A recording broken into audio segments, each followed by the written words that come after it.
नमस्कार विद्यार्थी मित्रांनो, आपण इतिहास वर्ग 8वी मधील जो 5वा पाठ आहे तो म्हणजे सामाजिक व धार्मिक प्रबोधन या पाठाविषयी जे काही महत्त्वाचे मुद्दे आहेत ते महत्त्वाचे मुद्दे आपण पाहणार आहात। तर NMS या परीक्षेसाठी आपल्याला महत्त्वाचे प्रश्न कशा प्रकारे येतात आणि महत्त्वाचे जे काही चॅप्टर मधले जे पॉइंट आहेत ते पॉइंट तुम्हाला इथं दिलेले आहेत।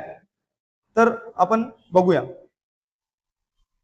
आता बघा, राजा राममोहन रॉय यांनी राममोहन रॉय यांनी काय केलेलं आहे, तर यांनी इसवी सन 1828 मध्ये बंगाल प्रांत याची स्थापना केलेली आहे। बंगाल प्रांतात कशाची स्थापना केली आहे, तर बंगाल प्रांतामध्ये यांनी ब्राह्मो समाजाची स्थापना केलेली आहे। त्याचबरोबर राजा राममोहन रॉय यांनी हिंदू कॉलेजची स्थापना केलेली आहे, ते पण कोलकात्याला। त्यांचा जे काही वृत्तपत्र होता ते वृत्तपत्र संवाद कौमुदी हा जो त्यांचा वृत्तपत्र आहे। त्याच्यानंतर दादोबा पांडुरंग तरखडकर यांनी इसवी सन 1848 मुंबईमध्ये परमहंस सभेची स्थापना केलेली आहे।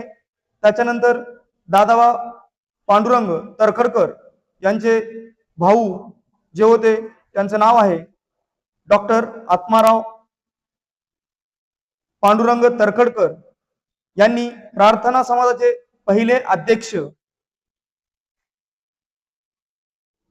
आणि त्याच जे काही समाजाचे पहिले अध्यक्ष होते ते अध्यक्ष आणि सदस्य महर्षी विठ्ठल रामजी शिंदे होते। आणि महर्षी विठ्ठल रामजी शिंदे यांनी डिस्प्लेड क्लासेस मिशन संस्था याची स्थापना केलेली होती। त्याचबरोबर पुढे महात्मा ज्योतिराव फुले यांनी इसवी सन 1873 मध्ये सत्यशोधक समाजाची स्थापना केलेली होती। महात्मा ज्योतिराव फुले यांनी आणि त्यांचे प्रसिद्ध असे पुस्तके होते ते म्हणजे ब्राह्मणाचे कसब, शेतकऱ्याचे आसूड, सार्वजनिक सत्यधर्म, गुलामगिरी हे त्यांचे पुस्तक होते। त्याचबरोबर स्वामी दयानंद सरस्वती इसवी सन 1875 आर्य समाजाची स्थापना त्यांनी केलेली होती आणि त्यांचे ब्रीद वाक्य होते वेदाकडे परत चला। आणि त्यांचं जो काही ग्रंथ होता तो ग्रंथ म्हणजे सत्यार्थ प्रकाश हे त्यांचं ग्रंथ होता। त्याचबरोबर स्वामी विवेकानंद यांनी इसवी सन 1897 साली रामकृष्ण मिशनची स्थापना केलेली होती आणि त्यांनी लोकांना एक संदेश दिला होता। तो संदेश म्हणजे उठा, जागे व्हा व ध्येय प्राप्त होईपर्यंत थांबू नका, हा त्यांनी लोकांना दिलेला एक संदेश होता। त्याचबरोबर त्यांचे गुरु होते रामकृष्ण परमहंस, हे त्यांचे गुरु होते। त्यानंतर गोपाळ हरी देशमुख यांचं टोपण नाव लोकहितवादी हे होतं आणि गोपाळ हरी देशमुख यांनी एक शतपत्र लिहिलं होतं, स्त्री पुरुष समानता हे त्यांचं एक शतपत्र होतं। पुण्यातील अनाथ बालिकाश्रमास ज्यावेळेस आपण भेट देतो त्यावेळेस महर्षी धोंडो केशव कर्वे यांची आपल्याला आठवण होते। त्याचबरोबर बालविवाह या प्रथा होत्या। त्याच्यानंतर त्या दुष्ट प्रथा जे होत्या दुष्ट प्रथा दिलेल्या आहेत, बालविवाह, जरट कुमारी विवाह, हुंडा पद्धती, सती प्रथा, केशवपण, त्याचबरोबर विधवा विवाह बंदी।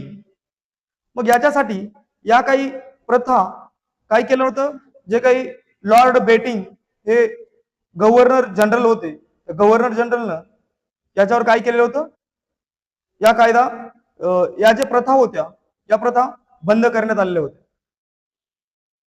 आणि त्यांना मदत राजाराम मोहन रॉय यांनी केलेली होती. तर बघा, जे काही प्रथा होत्या, बालविवाह म्हणजे कमी वयामध्ये लग्न होणे, त्याचबरोबर जरट कुमारी विवाह म्हणजे एखाद्या लहान स्त्रीचं लग्न तिच्यापेक्षा जास्त वयस्कर असणाऱ्या पुरुषासोबत लावून देणे. हुंडा पद्धती, जे काही हुंड्याची पद्धती होत्या ते हुंड्याच्या पद्धती. त्याचबरोबर सतीप्रथा म्हणजे जर समजा एखाद्या स्त्रीचा पती जर वारला तर त्या स्त्रीला त्याच अग्नीमध्ये तिला ढकलून दिलं जायचं आणि तिला पण जगण्याचा अधिकार नव्हता. त्यामुळं ही एक प्रथा होती, सतीप्रथा. त्याच्यानंतर केशवपन म्हणजे एखाद्या स्त्रीचा जर पती जर वारला तर त्या स्त्रीला मुंडन करण्यात यायचं आणि तिच्या डोक्यावरचे केस पूर्णच्या पूर्ण काढून टाकले जायचे. त्याच्यानंतर विधवा विवाह बंदी. जर एखादी महिला जर विधवा झाली तर त्या विधवा महिलेला पुन्हा विवाह करता येत नव्हता. त्याचबरोबर सावित्रीबाई फुले यांचेच पती महात्मा ज्योतिबा फुले हे होते. त्यांनी मुलीसाठी पहिली शाळा काढलेली होती 1848 मध्ये. तर त्यांचं जे काही शाळा काढले होते तिथलं ठिकाण होतं भिडेवाड्यामध्ये, पुणे या ठिकाणी महिलासाठी पहिली शाळा हे सावित्रीबाई फुले व ज्योतिबा फुले यांनी काढलेली होती. त्याचबरोबर गोपाळ गणेश आगरकर यांचं एक वृत्तपत्र होतं आणि ते वृत्तपत्र म्हणजे सुधाकर हे त्यांचं वृत्तपत्र होतं. त्याचबरोबर हा महत्वाचा प्रश्न आहे ताराबाई शिंदेचा. ताराबाई शिंदे यांचा जो काही ग्रंथ होता तो ग्रंथ, त्या ग्रंथाचं नाव होतं स्त्री पुरुष तुलना. त्याच्यानंतर पंडिता रमाबाई यांची जे काही संस्था होती ते म्हणजे शारदा सदन. आता या दोन प्रश्नामध्ये कन्फ्युजन होणार आहे. पंडिता रमाबाई आणि रमाबाई रानडे या दोघांच्याही संस्था होत्या. तर पंडिता रमाबाई यांची संस्था हे शारदा सदन होती आणि रमाबाई रानडे यांची संस्था सेवा सदन ही संस्था होती. पुढे नंतर अब्दुल लतीफ यांची एक संस्था होती. त्या संस्थेचं नाव होतं द मोहम्मदन लिटररी सोसायटी, ही बंगाल प्रांतामध्ये. त्याचबरोबर सर सय्यद अहमद खान यांनी एका कॉलेजची स्थापना केली होती. त्या कॉलेजचं नाव होतं मोहम्मदन अँग्लो ओरिएंटल कॉलेज. याच रूपांतर पुढं याच कॉलेजचं नाव नंतर चेंज करण्यात आलं आणि नाव चेंज करून त्या कॉलेजचं नाव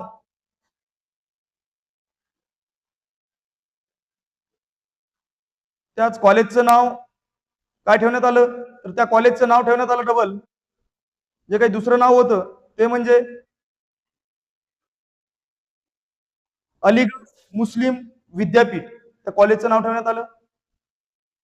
त्यानंतर 1915 साली जे काही संघटना स्थापन झाली ती म्हणजे हिंदू महासभा, ही संघटना स्थापन झाली. त्यानंतर पंडित मदन मोहन मालवीय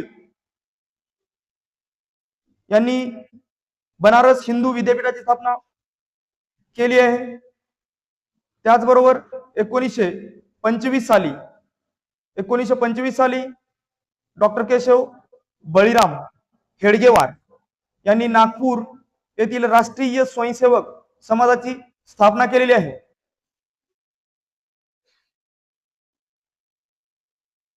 तर अशा प्रकारे आपल्याला या पाठामधील सर्वच्या सर्व माहिती कव्हर करण्यात आलेली आहे. जर हा व्हिडिओ आवडला तर व्हिडिओला लाईक करा, शेअर करा, कमेंट करा आणि चॅनलला सबस्क्राईब करा. कारण चॅनलला सबस्क्राईब केल्याच्या नंतर असे जे काही नवनवीन व्हिडिओ आहेत, नवनवीन व्हिडिओ तुमच्यापर्यंत पोहोचतील आणि तुम्हाला परीक्षेसाठी, स्पर्धेसाठी कामाला येतील. आणि तुम्हाला शिष्यवृत्ती जे काही परीक्षा आहे NMS ची, त्या परीक्षेसाठी पण महत्वाचे प्रश्न, याच्यामधले बरेच प्रश्न येतात. ओके, धन्यवाद.